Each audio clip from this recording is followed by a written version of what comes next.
Meus amigos, o programa Justiça Sem Fronteiras vai conversar nesta oportunidade com o Dr. José Carlos Tórtima. O Dr. José Carlos Tórtima foi um defensor público, está aposentado, defensor-geral, chefe da Defensoria Pública aqui no nosso estado do Rio de Janeiro, e hoje é um brilhante advogado criminal. E eu quero conversar com ele sobre problemas ligados à justiça criminal, aos problemas da pena, enfim, uma série de assuntos que dizem respeito a essa temática do nosso tempo. Meu caro doutor Tórtima, e então, os criminosos estão na cadeia e as pessoas estão querendo que eles lá permaneçam para o resto da vida. Me diga uma coisa, qual é a tua visão, você que é um estudioso, não só que é um militante da justiça, mas é um estudioso da área penal, etc. Como é que você vê esse problema da pena como um todo? Você acha que é válido isso, você encarcerar uma pessoa para o resto da vida, numa masmorra, e você acha que é válido isso? Há um mito, né, que viceja na opinião pública brasileira. Estimulada pela mídia sempre. Estimulada pela mídia, assim, de que este é o país da impunidade. Exatamente, né? o país da que ninguém impunidade. vai preso, nada acontece.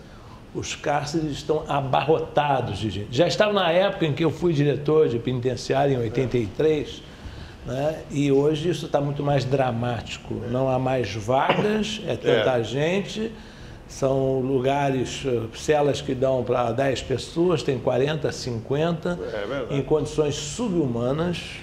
Ainda agora, muito recentemente, um juiz lá do interior mandou soltar, não sei se você leu na imprensa, não tinha condições de manter as pessoas. Ele deve ter sopesado duas questões. Primeiro, a obrigação do preso cumprir a pena. E segundo, submeter o preso a uma pena absolutamente ilegal, desumana, exatamente. que fere todos os princípios e fóruns de civilização. Claro, é isso aí. É isso mesmo, né? Mas vem cá, você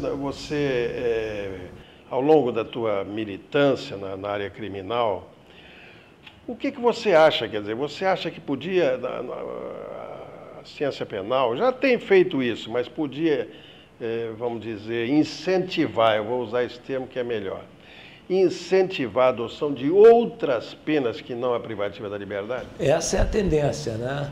Essa é a tendência. A recente reforma, relativamente recente, que introduziu as penas alternativas de cumprimento de penas na forma de serviços prestados à comunidade, por exemplo, naqueles crimes praticados sem violência. Foi um grande avanço, porque é uma coisa altamente edificante, altamente educativa para um preso que nós queremos recuperar, né? Um preso que pratica uma falta menor, sem violência, claro que deve ter essa oportunidade. Há uma ideia errada de que quanto mais dura, severa a pena, menos criminalidade.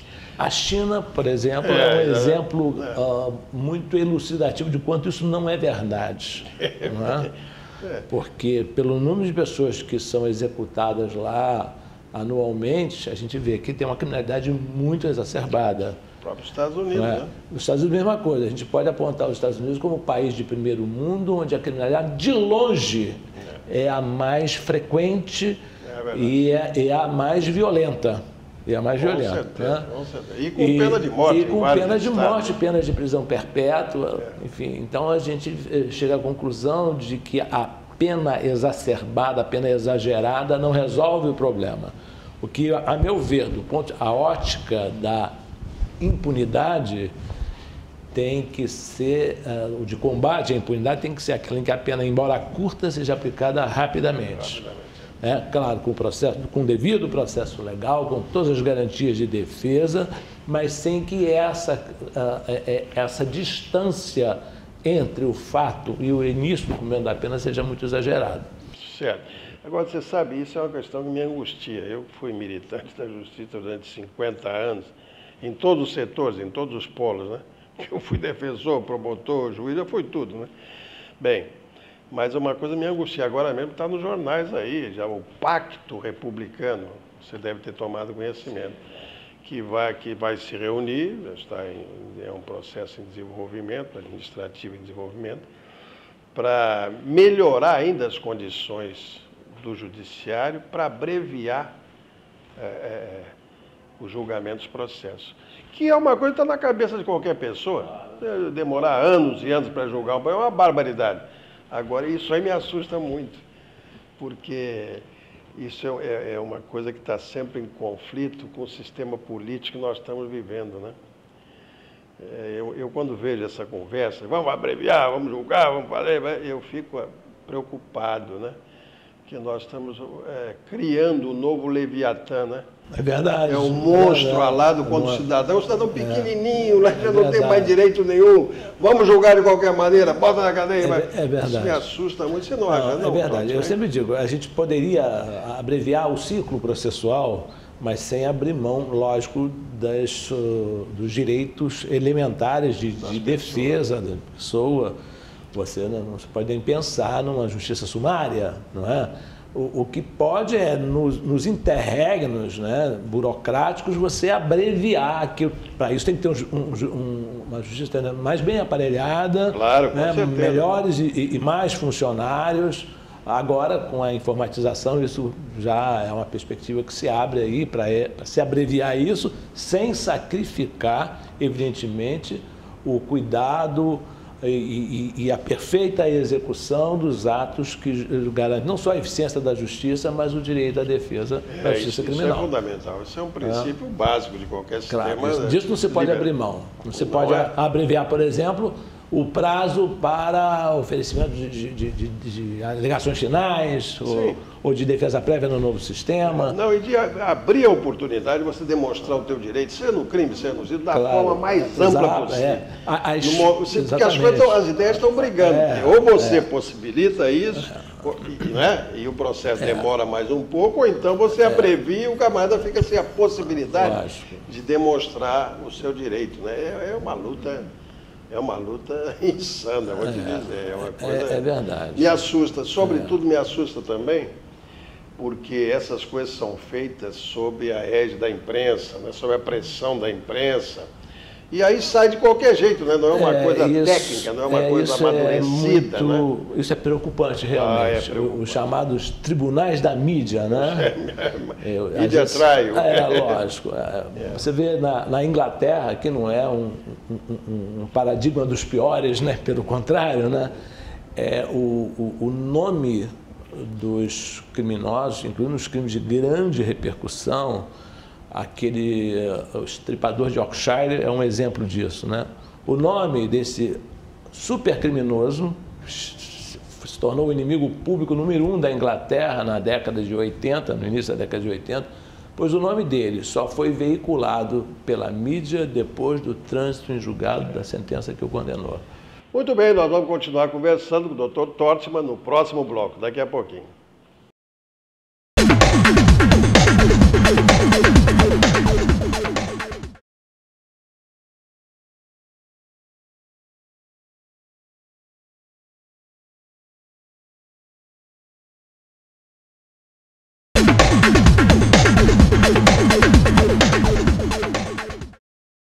Bem, estamos de volta, o programa Justiça Sem Fronteiras, entrevistando nesta oportunidade o Dr. José Carlos Tortman, advogado criminal aqui no nosso estado do Rio de Janeiro.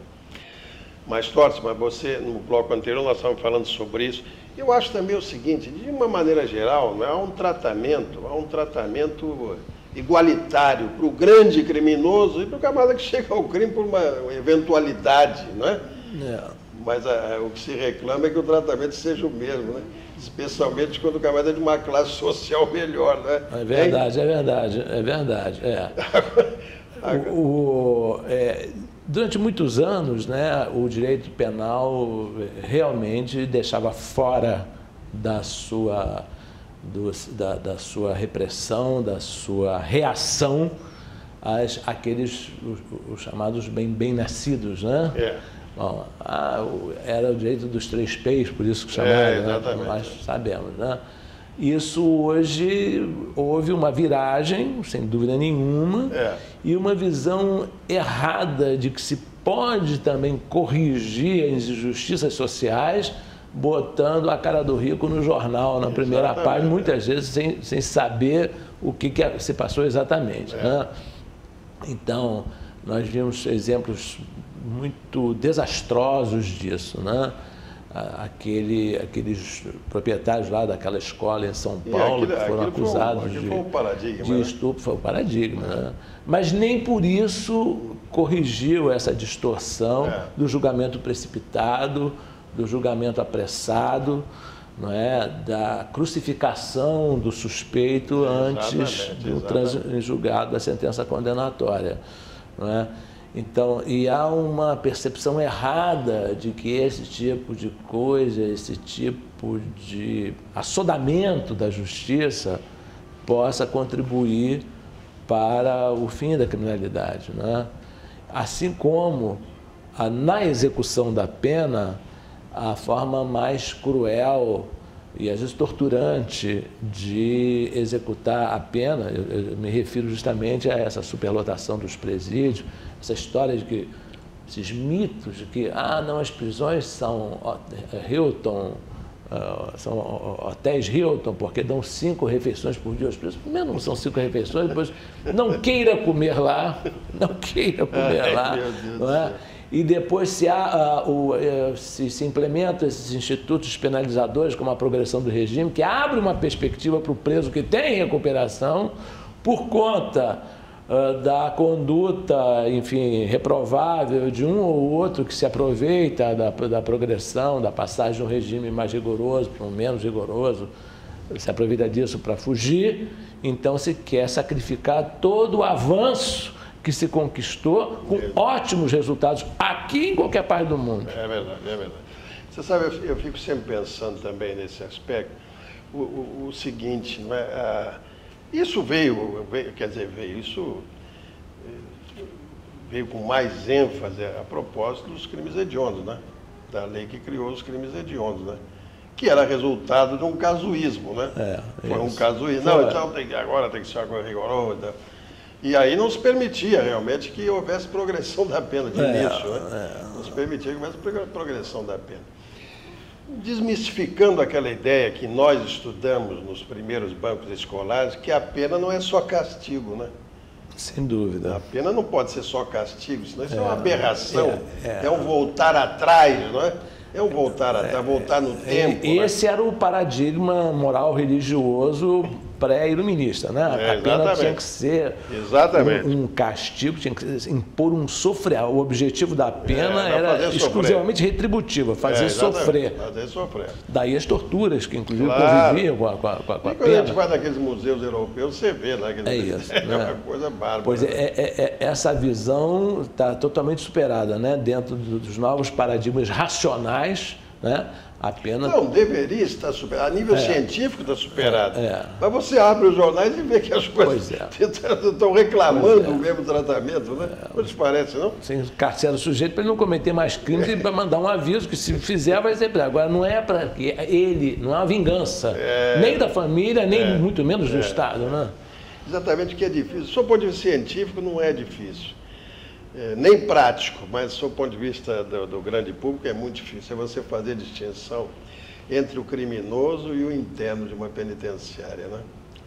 Porque às vezes você comete um crime hediondo, entre aspas, e é uma pessoa mansa, uma pessoa que se ajusta à disciplina.